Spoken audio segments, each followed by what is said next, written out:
Public বিশ্ববিদ্যালয়ের শিক্ষকদের সর্বজনীন পেনশন স্কিম প্রত্যয় চলতি বছর নয়, আগামী বছরের 1 জুলাই থেকে কার্যকর হবে বলে জানিয়েছেন আওয়ামী লীগের সাধারণ সম্পাদক ওবায়দুল কাদের। এছাড়া কোটা বিরোধী আন্দোলনকারীরা বিশৃঙ্খলা করলে আইন তার নিজস্ব গতিতে চলবে বলেও হুঁশিয়ারি দিয়েছেন তিনি।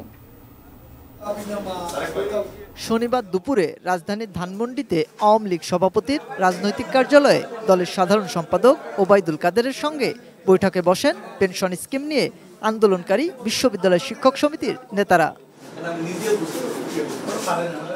এরপর সাংবাদিকদের সাথে মত বিনিময় করেন আওয়ামী লীগ সাধারণ সম্পাদক ওবায়দুল কাদের। তিনি বলেন, বিশ্ববিদ্যালয় শিক্ষকদের আন্দোলন প্রত্যাহারের অনুরোধ জানানো হয়েছে।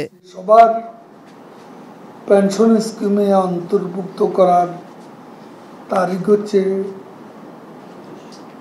1 জুলাই 2025।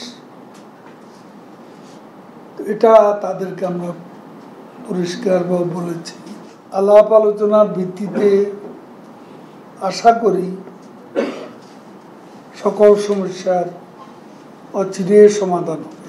এ সময় তিনি কোটা আন্দোলন প্রসঙ্গে বলেন, শিক্ষার্থীদের আন্দোলনকে পুঁজি করে একটি কুচক্রী মহল দেশকে অস্থিতিশীল করার চেষ্টা করছে। কোনো সরকারি নীতি কেবল রাজনৈতিকভাবে উদ্দেশ্য প্রণোদিত শিক্ষার্থীদের একটি অংশের দাবির প্রেক্ষিতে পরিবর্তন হতে পারে না। তা উচ্চ আদালতের নির্দেশ না, পবিত্র সংবিধানের আলোকেই কেবলমাত্র বাস্তবায়িত হতে পারে। কোটা বিরোধী আন্দোলনকারীদের অনেক দাবি রাষ্ট্র পরিচালনার মূলনীতি বিরোধী বলেও মন্তব্য তার। আইন তার নিজস্ব গতিতে চলবে। মাহাদি সেকেন্দার, এটিএন নিউজ, ঢাকা।